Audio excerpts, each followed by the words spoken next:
हर किस्म की हिम्मत और सना अल्लाह रब्बुल आलमीन की ज़ात के लिए है, जो इस कायनात को बनाने वाला है, चलाने वाला है। वही दाता, वही बख्श, वही गौसे आज़म है, कोई भी उसका शरीक नहीं।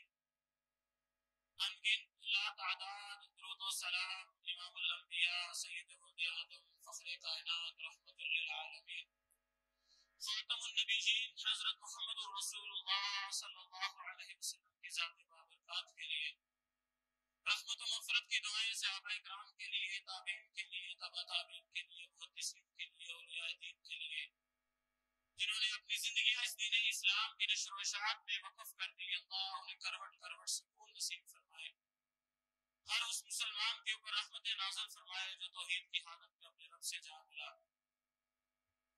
हज़रात गिरामी कदर, यकीनन हर आने वाला दौर फितनों का दौर है। फितने बड़ी तेजी के साथ फैलते चले जा रहे हैं।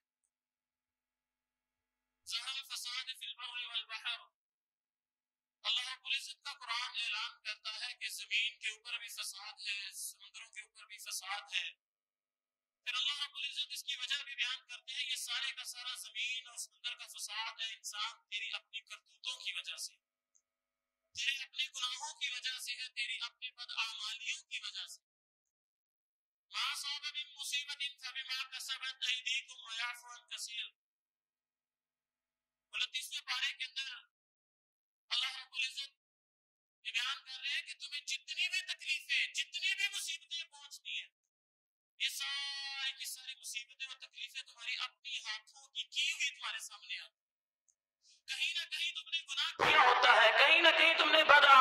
ही होती है। और अल्लाह रब्बुल इज्जत फरमाता है वयाफू अन कसीर, बहुत ज्यादा तादाद में ना मैं तुम्हारे गुनाह वैसे ही माफ कर देता हूं। सिर्फ थोड़ी बहुत जो गलतियां उनका खमियाजा तुम्हारे सामने आता है, ये जो तकलीफें तुम्हें मिलती हैं। तो मेरे भाइयों ये बात याद रखिएगा कि आज भी हमारे जो हालात की खराबी है, जो फितने हमें दरपेश हैं, इसकी भी असल और बुनियादी वजह ही हमारे करतूतें और हमारी बदआमालियां हैं। ये जो गुनाह हमसे सरजद हो जाते हैं, जो हम दीन से दस्तबरदारी का इजहार करते हैं, अपने आप को दस्तबरदार कर लेते हैं, असल में यही वजह है फसाद की।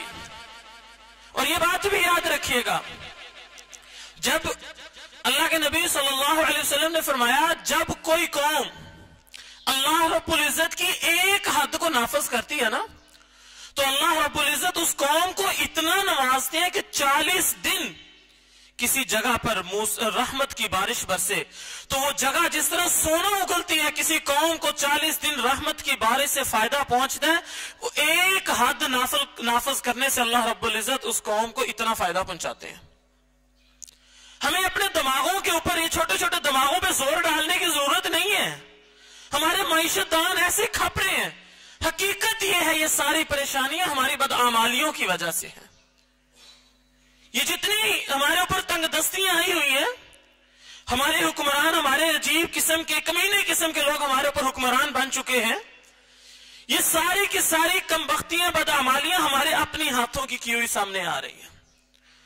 तो मेरे भाइयों ये बात याद रखिएगा, अल्लाह रब्बुल इज्जत का कुरान ऐलान करता है या अय्युहल्लज़ीना आमनू, ऐ लोगों जो ईमान ले आए हो, अल्लाह रब्बुल इज्जत का तुमने रब होने का इकरार कर लिया, जब ये पढ़ लिया अशहदु अल्ला इलाहा इल्लल्लाह, क्या मतलब है इसका? आसान लफ्जों में मतलब ये, अल्लाह मैं तुझसे वादा करता हूं, इकरार करता हूं, गवाही देता हूं, आज के बाद तुझे तेरे अलावा किसी को रब नहीं मानूंगा।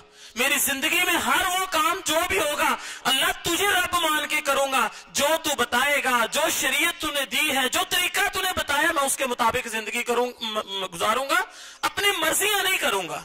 ये कलमे का मतलब है। लेकिन असल मसला यह है कि हमने अपने आप को इस्लाम से दूर किया हुआ। क्या कहा अल्लाह रब्बुल इज्जत ने? आमनू उदखुलू फिस्सिल्मि काफ़ा, इस्लाम में पूरी के पूरे दाखिल हो जाओ। जब कलमा पढ़ जो लिया है, अल्लाह से ये इकरारनामा कर लिया कि अल्लाह जिंदगी तेरी मर्जी के बगैर नहीं गुजारूंगा, तो फिर इस्लाम में पूरे के पूरे दाखिल हो जाओ ना। यहां पर आके हमारे अंदर कमी है। हमारा तर्ज़े अमल पता है कैसे है? बड़ी माजरत के साथ मस्जिद में आते हैं, अल्लाह हमारा रब है, अल्लाह की इबादत करते हैं, उसके सामने सर झुकाते हैं, दुआएं मांगते हैं। मस्जिद से बाहर जाते हैं, इस्लाम अपना मस्जिद में ही छोड़ जाते हैं। बाहर जाएंगे, मोबाइल निकालेंगे, टिकटॉक बनना शुरू हो जाएगी, वीडियो बनना शुरू हो जाएगी, म्यूजिक चलना शुरू हो जाएगा। हम भूल जाते हैं कि हम अल्लाह की नाफरमानी कर रहे हैं। हम बाहर घर में जाएंगे, घर में टीवी ऑन करेंगे, माएं बहनें बेटियां बैठी हुई हैं, फहाशी उरियानी और सब कुछ भी चलेगा। हम मजाक के नाम पर, शुगल के नाम पर कभी फनी मूवियां देखेंगे, कभी ड्रामे देखेंगे। नहीं ये गंदे ड्रामे नहीं है, फैमिली ड्रामे हैं।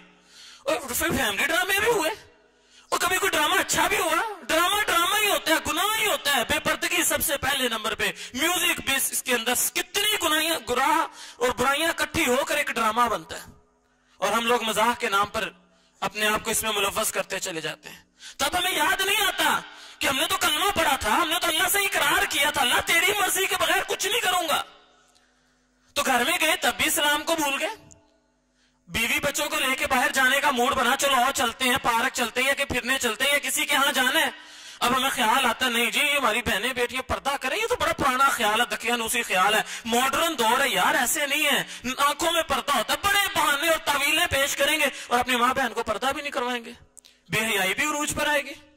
हालांकि हर चीज का गुनाह अल्लाह के नबी सल्लल्लाहु अलैहि वसल्लम ने नहीं फरमाया। नहीं सुना आपने कि मौसीकी सुनने वाले के कान में शीशा पिघलाकर डाला जाएगा? हजरत आयशा रज़ियल्लाहु अन्हा फरमाया करती थी, जब बेहयाई उरूज पर होगी अल्लाह ज़लज़लों को भेज देगा।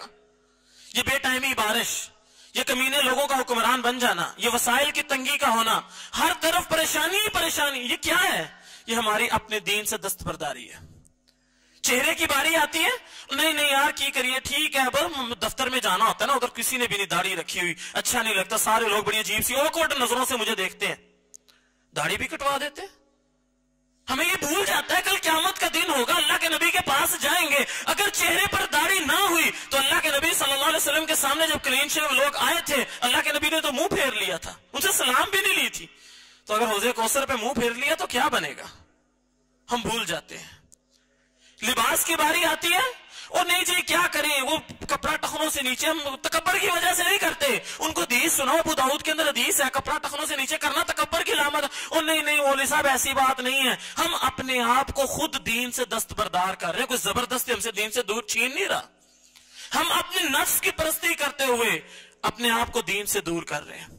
अल्लाह रब्बुल इज्जत ने डिमांड की थी उदखुलू फिस्सिल्मी काफा, इस्लाम में पूरे दाखिल हो जाओ। लेकिन अब जब कारोबार में जाते हैं कहते हैं सूदी कारोबार नहीं करना, सूदी लेन देन नहीं करना। और यार की करिए मौलवी साहब तुम यार वेले क्यों जी गल्ला करते हो, वो कारोबार अब बिल जमा नहीं करवाने जाते आप बिल जमा करवाते, बैंक में नहीं होता बैंक का कारोबार, सूदी क्यों बिल जमा करवाते हो, तोड़वा दो बिजली। बड़े बड़े बहाने मारते हैं, और जी अगर हम ये ना करें तो कारोबार कर ही नहीं सकते, फिर बैठ जाओ अल्लाह अल्लाह करी जाओ मस्जिद में बैठ के। बड़े बहाने और बड़ी तावीलें, अल्लाह की कसम ये सारे के सारे शैतानी ख्यालात और तावीलात हैं। अल्लाह की कसम खा के कहता हूं कामयाबी इसी सूरत में उदखुलू फिस्सिल्मी काफा, इस्लाम में पूरे पूरे दाखिल हो जाओ। इस्लाम तुम्हें फायदा उस वक्त देगा जब तुम मस्जिद में आओगे, तब भी तुम्हारा इलाह रब होगा, तुम एक अल्लाह की इबादत करोगे, सही मानों में इस्लाम को नाफिज करोगे। घर जाओगे अपने घर के अंदर भी इस्लाम को नाफिज करोगे, अपनी बहन बेटी माँ को पर्दा करवाओगे, हाँ घर के अंदर फाशी और यानी को खत्म करोगे, ड्रामे फिल्मों को खत्म करोगे, कुरान का रिवाज आम करोगे, कुरान की तिलावत घर में किया करोगे, तकरीर का माहौल घर का बनेगा, इस्लामी माहौल घर में बनाओगे। हाँ जब बाजार में जाओगे, बाजार के अंदर भी इस्लामी कारोबार करोगे, अपने आप को हराम से बचाओगे, अपने आप को धोखे से बचाओगे, अपने आप को झूठ से बचाओगे। हाँ जब बाहर जाओगे मोबाइल के अंदर भी उसको इस्तेमाल अच्छा करोगे, उसको इस्तेमाल नेकी की तरफ करोगे, बुराई वाला इस्तेमाल नहीं करूंगा। अल्लाह मैं तालीम देना चाहता हूँ, जब बच्चों को तालीम की बारी आएगी पहले दीन सिखाओगे, दुनिया बाद में सिखाओगे। हाँ जब अपने आप को इस्लाम के ऊपर नाफिज करने की बारी आएगी पहले दीन सीखोगे, ताकि दीन की वजह से मैं अपने आप को फितरों से बचा सकूं, बाद में दुनिया सीखेंगे। अल्लाह की कसम जब तुम्हारे कपड़ों में, तुम्हारे लिबास में, तुम्हारे मुंह पे, तुम्हारे घर में, तुम्हारी मस्जिद में, तुम्हारे बाजार में, तुम्हारे हर जगह पे शरीयत के हर हुक्म को नाफिज होता हुआ देखेगा अल्लाह, यकीन करें खुशी गमी भी होगी, शादी ब्याह भी होंगे, गमियां भी होंगी, फौतगियां भी होंगी, लेकिन ना सबर का दामन हाथ से छोड़ा जाएगा, ना खुशी गमी के अंदर अल्लाह को नाराज किया जाएगा। अल्लाह की कसम खा के कहता हूं तब ये इस्लाम तुम्हें बहुत फायदे पहुंचाएगा। इस इस्लाम के अंदर कितनी ताकत है। वो बुद्धू कौम उस दौर में भी, अल्लाह के नबी के दौर में भी कैसरो किसरा की बड़ी बड़ी सल्तनतें थी, लेकिन ये मक्के के लोग बड़े बुद्धू लोग थे। अल्लाह की कसम इनको अखलाक का, तहजीब का कुछ पता नहीं था। ये कुरान जब इनको मिला ना, ये दीन इस्लाम जब मिला, इस्लाम के अंदर जब वो दाखिल हो गए तो दुनिया को तहजीब सिखाने वाले बन गए, मोमारे वतन बन गए, पूरी दुनिया को तामीर करने वाले बन गए।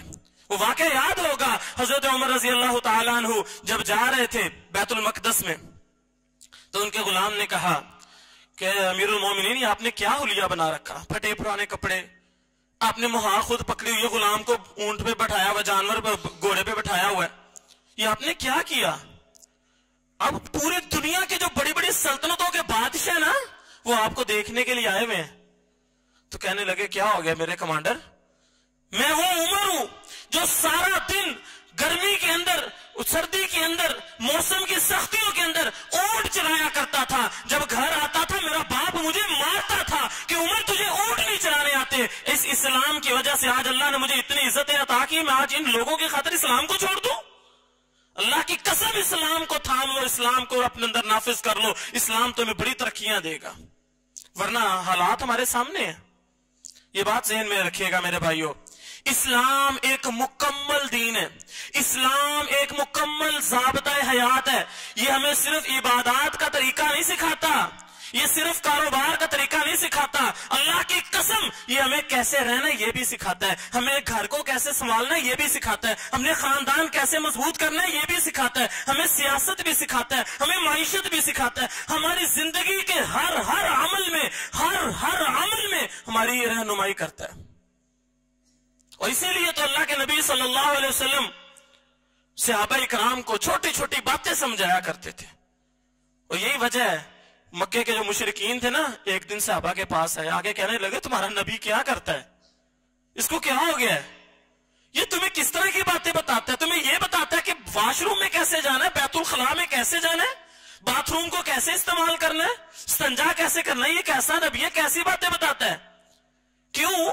अल्लाह के नबी सल्लल्लाहु अलैहि वसल्लम का तर्ज अमल ये था, हदीस में आता है कि अल्लाह के नबी सल्लल्लाहु अलैहि वसल्लम ने जब कज़ाए हाजत पे जाना होता था ना, बड़ी दूर चल के जाया करते थे।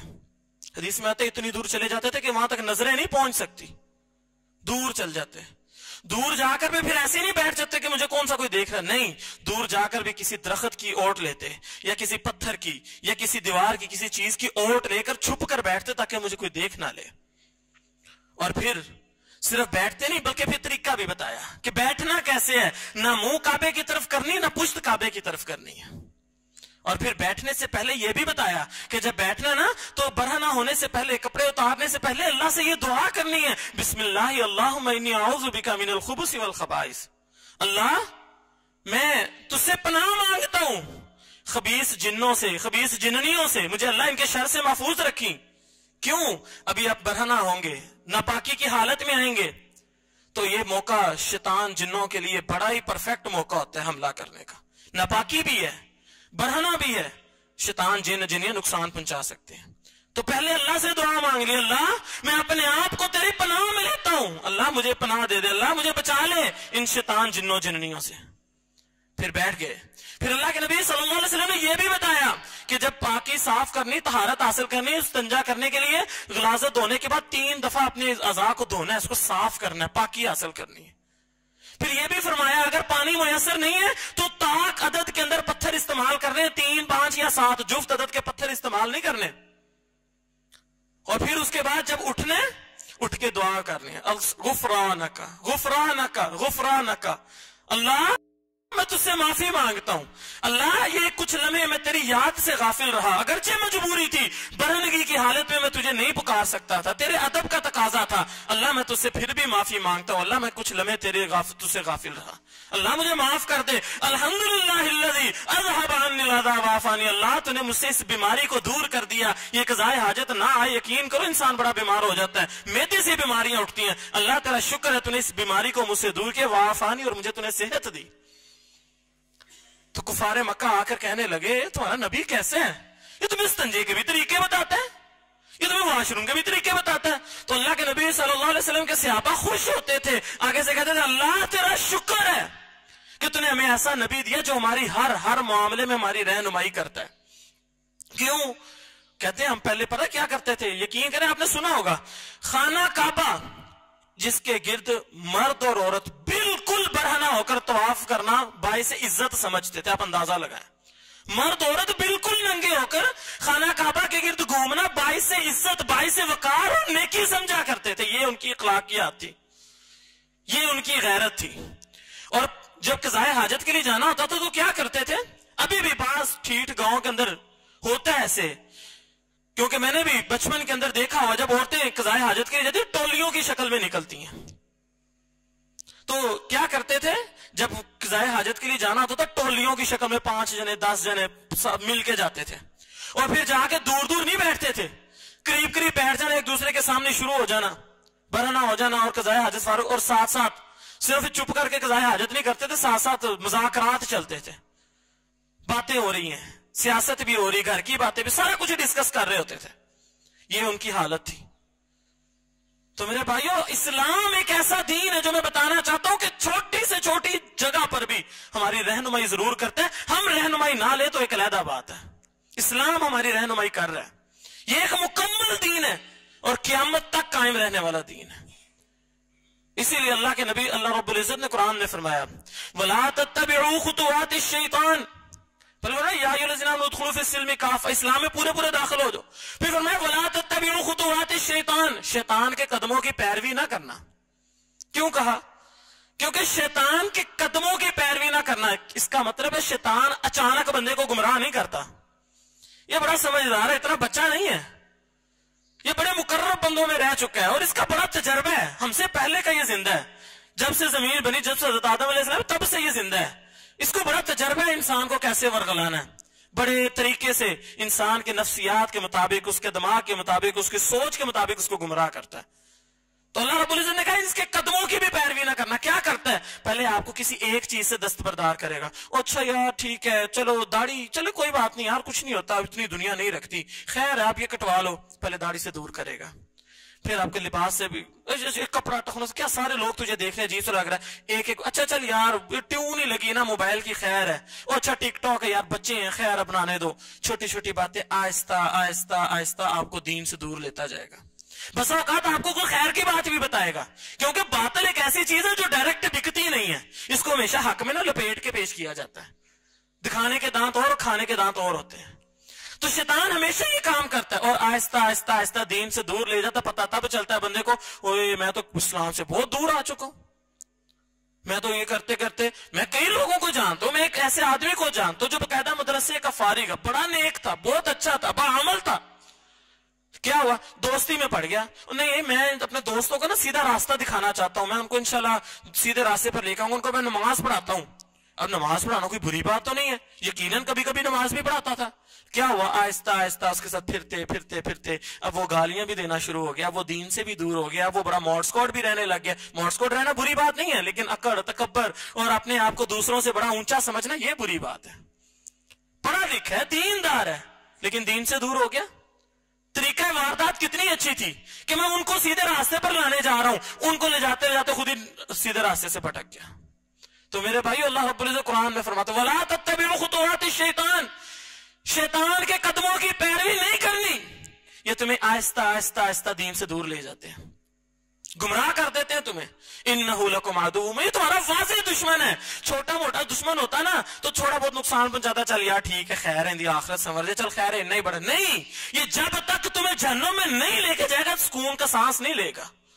ये जहन्नुम तक पहुंचाने तक तुम्हारा पीछा करता रहेगा, करता रहेगा, करता रहेगा कि किसी तरह इसको जहन्नुम में पहुंचा दूं।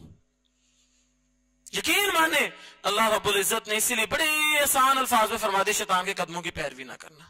तो मेरे भाइयों, ये बात ज़हन में रखिएगा, इस्लाम हमें हर जगह पर रहनुमाई करता है, हमें साथ ये भी बताता है कि शैतान के पीछे ना चलना, छोटी छोटी चीजों से भी, गुनाहों से बचना। क्यों, अल्लाह के नबी सल्लल्लाहु अलैहि वसल्लम ने फरमाया कि जितने भी गुनाह, जितनी भी बुराइयां, ये जितने भी छोटे छोटे फितने हैं ना, ये सारे दज्जाल की वजह से हैं। दज्जाल इन सारे फितनों का सबसे बड़ा फितना होगा। तो अल्लाह के नबी सल्लल्लाहु अलैहि वसल्लम ने फरमाया, जो बंदा अपने आप को छोटे छोटे फितनों से बचा लेता है ना, कल क्या अल्लाह रब्बुल इज्जत फिर उसको दज्जाल के फितने से भी बचा लेगा। तो अपने आप को छोटे छोटों से भी बचाओ, यकीन मानो अल्लाह रब्बुल इज्जत आपको बड़े बड़े फितनों से भी बचा लेगा। अल्लाह की मर्जी के बगैर, अल्लाह की तौफीक के बगैर कुछ नहीं कर सकते। और जहां तक रह गई बात, हम कहते हैं कि नहीं जी अपनी मर्जी, आप अंदाजा लगाएं, वॉशरूम की मैं बात कर रहा तो कज़ाए हाजत करना इंतहाई प्राइवेट मसला है, लेकिन इस्लाम इसमें भी आपकी रहनुमाई कर रहा है, आप अपनी मर्जी नहीं कर सकते। ये तो हमारी गुलामी का हाल है। ये बात याद रखिएगा, अल्लाह रब्बुल इज्जत ने हमको अब्द पैदा किया, जितने भी इंसान हैं उन सबको अब्द पैदा किया, गुलाम पैदा किया, अपना बंदा पैदा किया। वो अलहदा बात है कि बाज लोग अल्लाह को अपना रब भी नहीं मानते, पैसों को रब मानते हैं, पैसे की मर्जी के पीछे चले चले जा रहे हैं।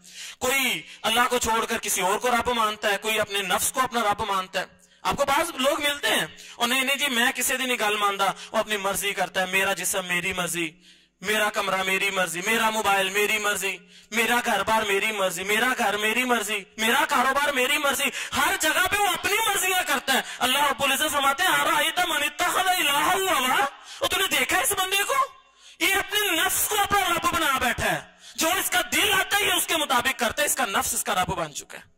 तो बात यह कि हैं हम गुलाम, हैं हम अल्लाह के बंदे, लेकिन हम अपने रब को अल्लाह के अलावा किसी और को बना ले तो फिर मर्जी हमारी है ना।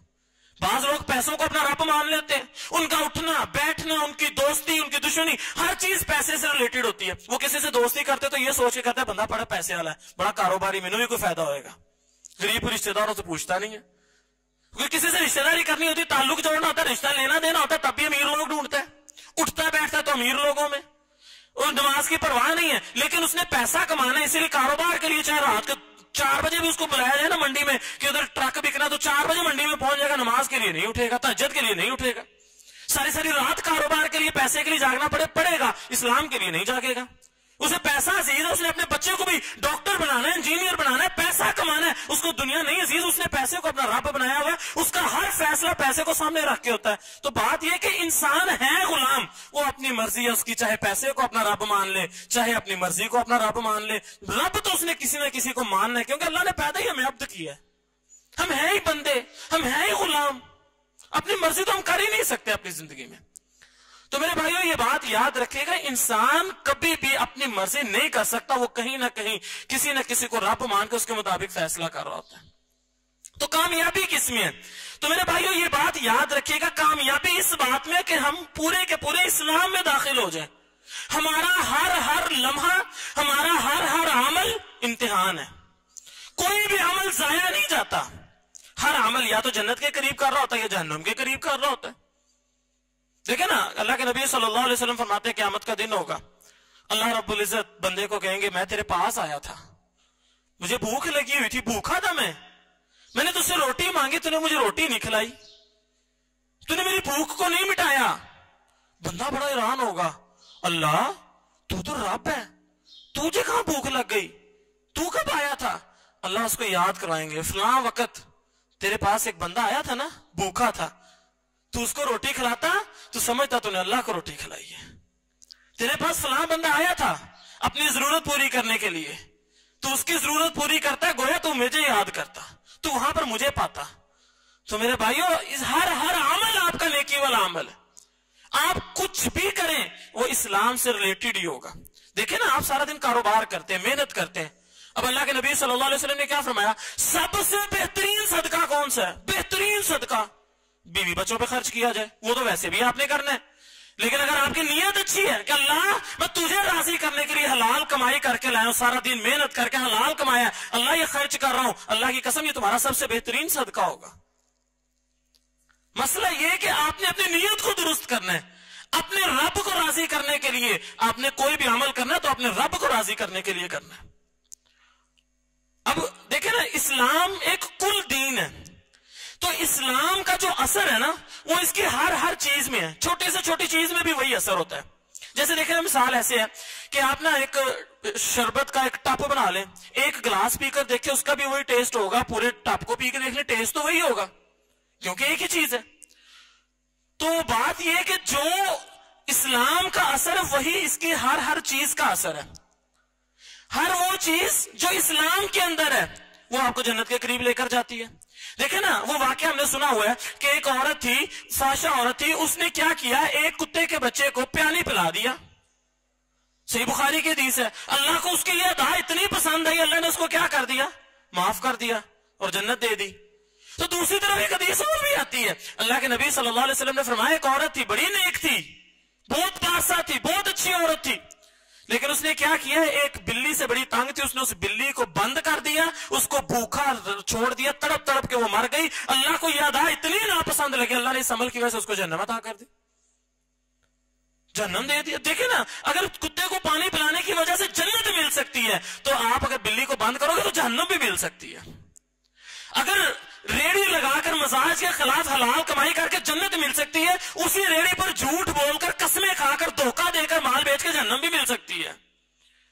हर चीज का असर, इस्लाम की हर चीज का असर उसके छोटी चीजों में भी है। हर अमल आपको जन्नत की तरफ या जहन्नम की तरफ लेकर जाता है। आपका हर अमल इम्तिहान है।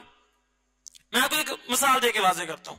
अल्लाह के नबी सल्लल्लाहु अलैहि वसल्लम ने क्या फरमाया, ला तदखुलूनल जन्नह, तुम जन्नत में जा ही नहीं सकते, हत्ता तुमिनू, यहां तक कि तुम ईमान ना ले आओ। अच्छा, हत्ता तुमिनू वला तहाबू, उस वक्त तक ईमान वाले नहीं हो सकते जब तक दूसरे मुसलमानों से मोहब्बत ना करने लग जाओ। फिर क्या फरमाया कि मैं तुम्हें तरीका बताऊं कि आपस में मोहब्बत कैसे पैदा होगी, अफशुस सलाम बैनकुम, आपस में एक दूसरे को सलाम किया करो। अब देखिए, अमल कितना छोटा है, लेकिन अल्लाह के नबी ने बताया कि तुम सलाम करो, सलाम करोगे मोहब्बत पैदा होगी, मोहब्बत पैदा होगी ईमान मुकम्मल होगा, अब ईमान आएगा अल्लाह रब्बुल इज्जत जन्नत दे देगा। अमल कितना छोटा सा सलाम, लेकिन हम लोग इस चीज से परवाह नहीं करते। ये बात जो कहते हैं ना कि नहीं जी, जब किसी को कहा जाता है जी दाढ़ी रख लो, जी सारा इस्लाम दाढ़ी में आ गया, अच्छा यार नमाज पढ़ा, और ये सारा इस्लाम नमाज से आ गया, मैं नमाज तो नहीं पढ़ता लेकिन मैं झूठ नहीं बोलता, अच्छा यार तो एक काम कपड़ा टखनों से ऊपर, और सारा इस्लाम कपड़ा टखनों से ऊपर रखने में आ गया, मैं इस तरह के काम नहीं करता, लेकिन मैंने आज तक किसी के साथ धोखा नहीं दिया, आज तक किसी के साथ बुरे बात नहीं की, बड़ा अच्छा अखलाक है, बड़ा अच्छा किरदार है, सब कुछ बहुत अच्छा है। और अल्लाह के बंदे तू गुलाम है, तेरे पास ये इख्तियार नहीं है कि तू कहे कि मैं नमाज नहीं पढ़ता, रोजा नहीं पढ़ता, अखलाक मेरा बड़ा अच्छा है। तुझे ये इख्तियार किसने दे दिया? अखलाक भी अच्छा करना पड़ेगा, अपने अमाल भी अच्छे करने पड़ेंगे, इबादत भी करनी पड़ेगी, तो अपनी मर्जी नहीं कर सकता। गुलाम के पास ये इख्तियार नहीं होता वो अपनी मर्जी कर सके। हमारे पास ये इख्तियार नहीं है कि आप ये हदीस सुना के कहें जी वो बंदा नमाजें तो बड़ी पढ़ता था, रोजे तो बड़े रखता था, लेकिन क़यामत का दिन होगा ना, उसकी बदअमालियों की वजह से लोगों के साथ अच्छा सलूक नहीं करता था, तो अल्लाह उसकी नेकियां सारी दूसरों को दे देगा, तो क्या फायदा ऐसी नमाजें पढ़ने का? नहीं, तुझे किसने कह दिया ऐसा होगा? ऐसा नहीं है। अल्लाह की कसम, तेरे पास ये इख्तियार नहीं है कि मैं ये कर रहा हूं, तो ये फैसला तू नहीं करेगा। तुझे एक ही हुक्म मिला, उदखुलू फिस्सिल्मी काफ़ा, इस्लाम में पूरे पूरे दाखिल हो जाओ। हम क्या करते हैं, जहां पे मर्जी का बात लगती है, जहां पे दीन आसान लगता है वहां पे अमल कर लेते हैं, जहां पे मुश्किल लगता है वहां पे छोड़ देते हैं। मर्जी का इस्लाम बनाया हुआ है, कभी मान लिया कभी छोड़ दिया। खसरत दुनिया फिल आखिरत, दुनिया भी तबाह कर लेते हैं, आखिरत भी तबाह कर लेते हैं। अल्लाह को ऐसा इस्लाम नहीं पसंद। गलती कुताई और चीज है, गुनाह और जना और चीज है। अल्लाह से माफी मांग लो, लेकिन अपने उसूल और नजरियात ही बदल लो। ये कहां का इस्लाम है? देखिए ना, अल्लाह के नबी सल्लल्लाहु अलैहि वसल्लम ने फरमाया, ला तहकिरन्ना मिनल मारूफ शैया, छोटे से छोटे अमल को भी आपने छोटा नहीं समझना, छोटी से छोटी नेकी को भी आपने हकीर नहीं जानना।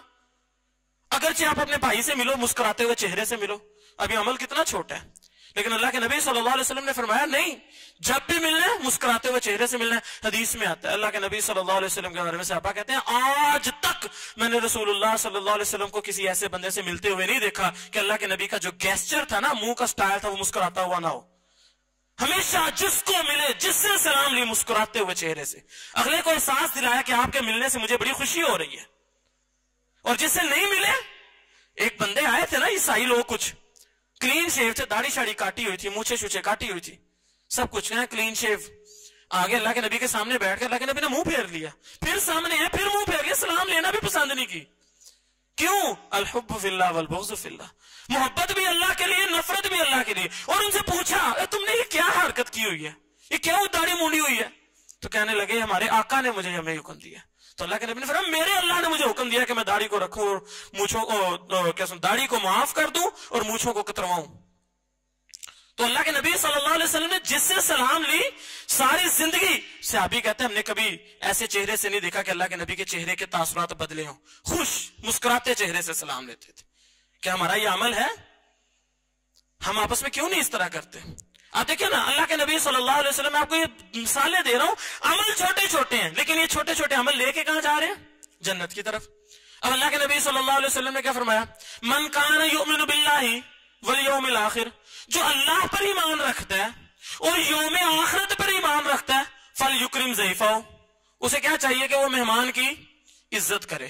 आप अंदाजा लगाएं कि मेहमान की इज्जत करना ये कितना छोटा सा अमल, नॉर्मली भी हम करते होंगे, लेकिन अल्लाह रब्बुल इज्जत ने क्या फरमाया कि अगर अल्लाह पर ईमान है, आखिरत पर ईमान है, तो मेहमान की इज्जत कर। अगर कोई बंदा अपने मेहमान की इज्जत नहीं करता, इसका क्या मतलब है? उसका अल्लाह उसकी आखिरत के ऊपर सही मानों में ईमान नहीं है। अमल छोटा सा है, लेकिन इससे क्या मुकम्मल हो रहा है? अल्लाह उसके ऊपर ईमान। मतलब बताना मैं ये चाहता हूं, अमल छोटे छोटे हैं, लेकिन इनके ऊपर इन्हिसार बड़े बड़े अमल का है। तो बात ये कौल ये अपने ज़हन में बैठा लीजिए, जो चीज दीन के अंदर है ना, सारे का सारा दीन उस चीज के अंदर है। जो चीज दीन के अंदर है, सारा दीन उस चीज के अंदर है। साफ तौर पर हम किसी को कहते हैं ना, दाढ़ी रख लो, सारा इस्लाम दाढ़ी में। हाँ, हो सकता है अल्लाह तुझे दाढ़ी रखने की वजह से जन्नत दे दे।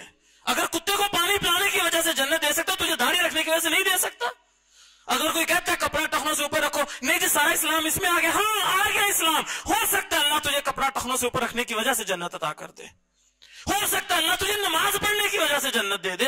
हो सकता है अल्लाह तुझे रोजे की वजह से जन्नत दे दे। हो सकता है अल्लाह तुझे किसी अच्छे अखलाक की वजह से जन्नत दे दे। तेरा कोई अमल अल्लाह को पसंद आ जाए, अल्लाह तुझे जन्नत अता कर दे।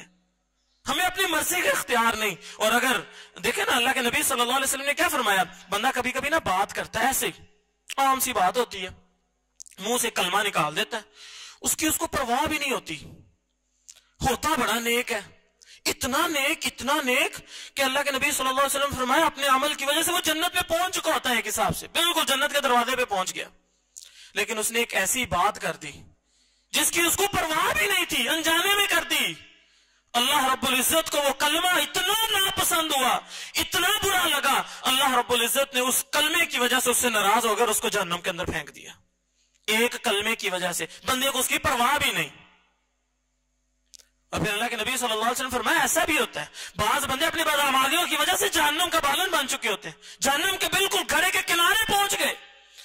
एक बात ऐसे करते हैं, उन्हें पता भी नहीं होता, उनकी नजर में बात भी छोटी सी होती है, अल्लाह को वो अमल, वो बात, वो कलिमा इतना पसंद आता है, अल्लाह उस कलमे की वजह से उनको जन्नत अता कर देते हैं। तो मेरे भाइयों, हम गुलाम हैं, हमारा छोटे से छोटा अमल हमें जन्नत की तरफ भी ले जा सकता है, अमल कोई बुरा अमल जहन्नम की तरफ भी ले जा सकता है। इसलिए हमारे पास ये इख्तियार नहीं है हम ये कहें ये करना है, ये नहीं करना, ये ऐसे, ये ऐसे, ये छोटा है, ये बड़ा नहीं। उदखुलू फिस्सिल्मि काफ़ा, इस्लाम में पूरे पूरे दाखिल हो जाओ। हाँ, एक गुंजाइश अल्लाह रब्बुल इज्जत ने दी है, ला युकल्लिफुल्लाहु नफ्सन इल्ला वुसअहा। हाँ, अगर तुम्हारे पास वुसअत नहीं है, तुम्हारे पास किसी चीज की इस्तिताअत नहीं है, तो फिर तुम गुंजाइश है उस मामले में, तुम्हें उतनी को बख्शिश हो सकती है। मिसाल के तौर पे तुम्हारा कोई जन्म उज़र है, तुम बीमार हो, मस्जिद नहीं पहुंच सकते, नहीं नमाज मस्जिद में पहुंच के पढ़ सकते, अब घर में पढ़ लो, क्योंकि बीमार जो है काबिले शरई उज़र है, काबिले कबूल उज़र है, तो ऐसा उज़र कबूल हो जाएगा। ला युकल्लिफुल्लाहु नफ्सन इल्ला वुसअहा, इंसान की इस्तिताअत से बढ़कर अल्लाह किसी पर बोझ नहीं डालता। लेकिन डिमांड यही है, उदखुलू फिस्सिल्मि काफ़ा, इस्लाम में पूरे पूरे दाखिल हो जाओ, जो जो कर सकते हो करो। अब करना क्या है, हमें जिंदगी कैसे गुजारनी है? तो मेरे भाइयों, हमारा तर्ज अमल, इमाम इब्न कय्यम का ये कौल ज़हन में रखिएगा। इमाम इब्न कय्यम ने कहा, जब कोई बंदा नेकी करता है ना, कलमा पढ़ लेता है, अपने आप को सिराते मुस्तकीम पे चला लेता है, अपने अकीदे को, अपने मनहज को ठीक कर लेता है, तो वो ना असल में जन्नत की तरफ चल पड़ता है। उसकी जिंदगी का जो सफर है ना, उसको आहिस्ता आहिस्ता जन्नत के करीब कर रहा है। तो इमाम इब्न कय्यम कहते हैं, इसकी मिसाल ना एक परिंदे की तरह है। परिंदे में तीन ही चीजें होती हैं, मुंह, दाढ़िया और दो पर होते हैं। तो कहने लगे कि इमाम इब्न कय्यम का जो मुंह है ना, ये मोहब्बत है। आप समझ लीजिए अल्लाह की मोहब्बत है, कोई भी अमल वो करेगा तो अल्लाह की मोहब्बत में करेगा तो फायदा, वरना फायदा नहीं है। मिसाल के तौर पर आपको बड़े अंग्रेज मिलेंगे, बड़े ईसाई यहूदी मिलेंगे, बड़े बड़े अच्छे अमल करते हैं, लेकिन ईमान नहीं है, अल्लाह की मोहब्बत दिल में नहीं है, अल्लाह को राजी करना मकसूद नहीं है, उनकी बड़ी बड़ी नेकी का उनको कोई फायदा नहीं है। मकसद दिल में होगा, नियत दिल में होगी, अल्लाह ये छोटा सा अमल है अल्लाह तुझे राजी करने के लिए, अल्लाह ये बड़ा सा अमल, अल्लाह ये भी तुझे राजी करने, अल्लाह मेरा जिंदा रहना भी तेरे लिए, अल्लाह मरना तेरे लिए, अल्लाह हर नेकी तेरे लिए। ये मोहब्बत होगी तो आपके अमल काबिल कबूल होंगे। तो ये मुंह दाढ़ है। फिर इमाम इब्न कय्यम कहते हैं, जो परिंदे के दो पर होते हैं ना, एक पर खौफ का और एक पर उम्मीद का। अब परिंदा खौफ और उम्मीद के दरमियान में चल रहा है। अल्लाह के नबी सल्लल्लाहु अलैहि वसल्लम ने, अल्लाह ताला ने कुरान में भी फरमाया ना, ततजाफा जुनूबुहुम अनिल मज़ाजी यदऊना रब्बहुम खौफन व तमा, कि मोमिन आदमी जो होते हैं ना, वो हमेशा खौफ और तमा के दरमियान में रहते हैं, खौफ और उम्मीद के दरमियान में। जैसे ही कोई नेकी करने लगते हैं, छोटी से छोटी नेकी हो, उनके दिल में फौरन ख्याल आता है, अल्लाह ये अमल तेरे लिए, अल्लाह मुझसे राजी हो जा, अल्लाह मुझसे खुश हो जा, अल्लाह ये मैं सिर्फ तुझे राजी करने के लिए कर रहा हूं। और जैसे ही कोई गुनाह होने लगे, अगरचे वो छोटे से छोटा क्यों ना हो, फौरन डर जाते हैं, फौरन डर जाते हैं, अल्लाह मुझे डर आ गया तेरे खौफ से। अल्लाह रब्बुल इज्जत, अल्लाह के नबी सल्लल्लाहु अलैहि वसल्लम ने फरमाया, एक मोमिन की मिसाल ऐसी है, वो छोटा सा भी उससे गुनाह सरसद हो जाए ना, तो उसे ऐसे फील होने लग जाता है, ऐसे लगता है जैसे मैं किसी पहाड़ के नीचे बैठा हूं और ये पहाड़ मेरे ऊपर गिरने वाला है। इस तरह अल्लाह से डरने लग जाता है, फौरन अल्लाह से माफिया मांगता है। और जो इंसान बदबख्त होता है, बुरे काम कर करके बुरी हालत हो चुकी होती, दिल जंगलूद हो चुके थे, वो बड़े बड़े गुनाह भी करता है, उसके लिए गुनाह की मिसाल ऐसी, नाक में मक्खी बैठी उसने उड़ा दी, बस परवाह ही कोई नहीं। तो इंसान हमेशा खौफ और लालच के दरमियान में रह के अल्लाह को पुकारता है। अगर खौफ खत्म हो जाए तब भी अमल किसी काबिल कबूल नहीं, अगर उम्मीद जन्नत की खत्म हो जाए तब भी किसी कबूल नहीं। हजरत उमर रज़ी अल्लाह तआला अन्हु कहा करते थे कि अल्लाह से जब खौफ आए, डर आए, इतना ज्यादा डर आए, अल्लाह क़यामत वाले दिन ना, अगर 100,000 बंदों में से 999 बंदों ने जन्नत में जाना हो, एक ने जहन्नम में जाना, तो अल्लाह से इतना डरो अल्लाह की वो मैं ही ना हूं, इतना डरो अल्लाह से। और जब कोई नेकी करने लगो, छोटी से छोटी नेकी क्यों ना हो, तो अल्लाह से इतनी पक्की उम्मीद रखो, अल्लाह क़यामत वाले दिन जब 9,000 बंदों में से जो क्या उसका नाम, अगर क़यामत वाले दिन 999 ने जहन्नम में जाना हो, एक ने जन्नत में जाना हो ना, तो अल्लाह से इतनी पक्की उम्मीद रखो, अल्लाह वो जो एक बंदा जन्नत में जाना है वो मैं हूं, इतनी इतनी अल्लाह से पक्की उम्मीद रखो। तो ईमान मोमिन का खौफ और तमा के दरमियान होता है, उसकी इबादत खौफ और उम्मीद के दरमियान रहती है हमेशा। गुनाह करते वक्त फौरन अल्लाह से डरता है और नेकी करते वक्त फौरन अल्लाह से उम्मीदें लगा लेता है। तो इमाम इब्ने कय्यम कहते हैं इसकी मिसाल एक परिंदे की तरह है। परिंदा उड़ रहा है, एक पर उसका खौफ वाला है, एक पर उसका अल्लाह से उम्मीद वाला है। अगर उसका एक पर भी काट दिया जाए वो परिंदा उड़ नहीं सकता, दोनों काट देंगे फिर भी नहीं उड़ सकता। तो इसी तरह परिंदा उसी सूरत में कायम दायम रहेगा जब तक उसके दोनों पर सही रहेंगे। तो इंसान भी नेकी के रास्ते पर उसी वक्त चलता रहेगा, उसकी इबादत भी काबिल कबूल उसी वक्त होंगी जब तक वो खौफ और उम्मीद के दरमियान में रह के अपने अल्लाह को पुकारता रहेगा। अल्लाह रब्बुल इज्जत से दुआ है वो हमारी नीयत को दुरुस्त करने की तौफीक अता फरमाए, हमें इखलास अता फरमाए। हम दुनिया का कोई भी अमल करने लगे अल्लाह तेरी खौफ और उम्मीद के दरमियान में रह के उसको करें। अल्लाह कोई नेकी करने लगे अल्लाह फौरन अपनी उम्मीद दिला देना, जन्नत की उम्मीद दिला देना। और अल्लाह अगर कभी कोई गुनाह सरजद होने लगे फौरन हमारे दिलों के अंदर अपना खौफ तारी कर देना। अल्लाह रब्बुल इज्जत से दुआ है वो हमें सही मानों में इस्लाम के अंदर पूरे का पूरा दाखिल होने की तौफीक अता फरमाए। व आखिर दावाना अल्हम्दुलिल्लाहि रब्बिल आलमीन।